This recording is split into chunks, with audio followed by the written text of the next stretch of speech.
Hi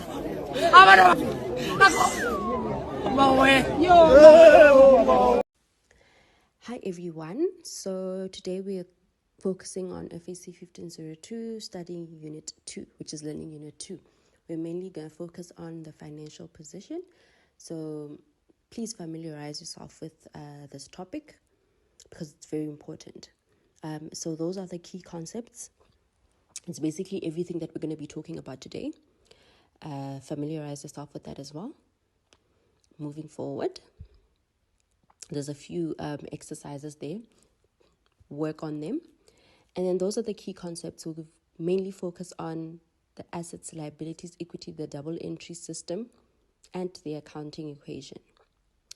So the primary purpose of accounting is to give information on the financial positions and the financial results of an entity.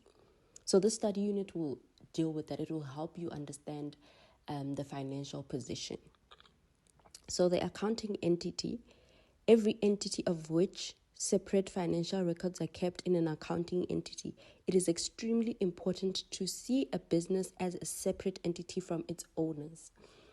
We will talk about this, but always remember that the owner and the business, it's two different people. You cannot record something that the owner bought on his own personal account on the business's financial records. Please keep that in mind. Moving forward, we have the financial period. The financial period, read that to understand what the financial period is. It's usually 12 months in most questions. It's usually 12 months. So if the financial period is 1 year, the period will be from, you see, that's an example. The statement, they'll give you a date on top. They'll tell you that the statement of financial position as at 30 September. So it gets to tell you that this financial year started from when? From the previous year on the 1st of October, right? Moving forward, the financial position of an entity is described in terms of what? Assets, liabilities, and equity at a given time, which are reflected where? In the statement of financial position. So you need to know that in the statement of financial position, it only consists of what? Your assets, your liabilities, and your equity. So moving forward, so that's an example. That's an example of the statement of financial position. It has your assets and it has your equity and liabilities. So you need to always remember, you see that under assets, the amounts balance. Assets in total, it's 97,000. And then the equity and liabilities altogether, it's 97,000. Meaning what? Your assets are equals to your equity plus your liabilities. Meaning your equity and liabilities added all together, they add up to your what? To your assets. So you must always remember that your financial statement must always balance. That is something, if it doesn't balance, it means you did something wrong. There's a calculation that you did wrong.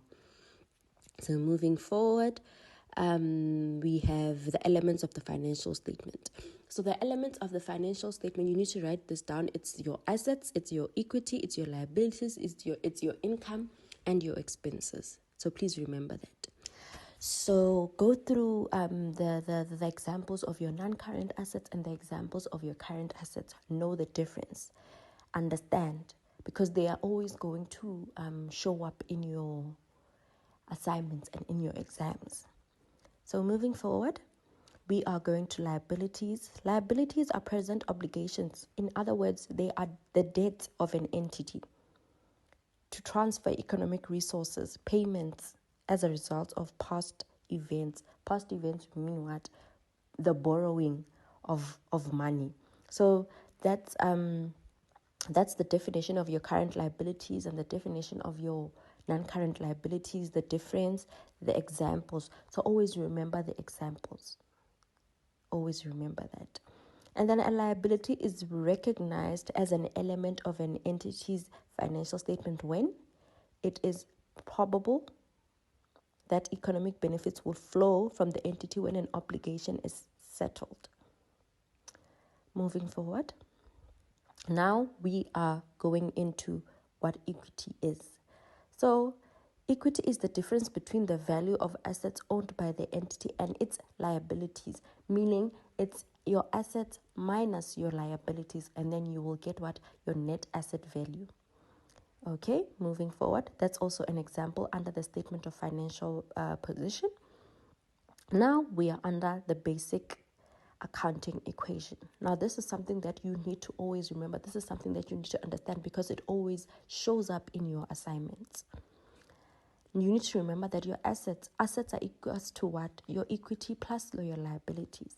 And then if you are not given your equity, for instance, how do you get it? You will say your assets minus your liabilities, and you will get what? Your equity, right? So you must always remember that. And then if you are not given your liabilities, you will say what? Your assets minus your equity, and you will get your liabilities. But you must always remember that at the end, it must always balance. That's something you must always remember. Now, that's an example there that they are showing you. They are saying possessions the entity owns. That's, for instance, your vehicle. And then they are saying amounts owed to the owner of the entity. This is money that is owed to this is capital, right? Capital falls under your equity. And then amount owed to the third party. This is money that you owe to the bank, for instance, for the car that you bought on credit, for instance. That falls part of your liabilities. So moving forward, please go through all of that, read it to understand. And then here, they have just summed up everything that we were talking about for you, that assets are basically all the resources controlled by the entity, and that liabilities are the debts of an entity. And then equity refers to the wealth of the owners of an entity. You understand? So go through that to understand what the three main elements of the financial position mean. So now we are coming to the double entry system. So a double entry system is an account that consists of a left-hand side and a right-hand side, and is presented in a what? In a T format. The left-hand side is referred to as the debit side, and the right-hand side is referred to as the credit side. So you must always remember that. So for each asset, liability, equity, expense, and an income, there will be what? A T account in the accounting records of an entity. So all these T accounts are called what? The general ledger. So if you've seen the general ledger, you will see that it's in a T format. So moving forward, the double entry system is based on the format that every transaction affects two or more items in the basic accounting equation. That means that in each transaction must be recorded in such a way that the equation remains in balance. I hope that makes sense. So when the double entry principle is applied, the following rules need to be followed. So you need to know. So that's a summarization of what the T format on the above mean.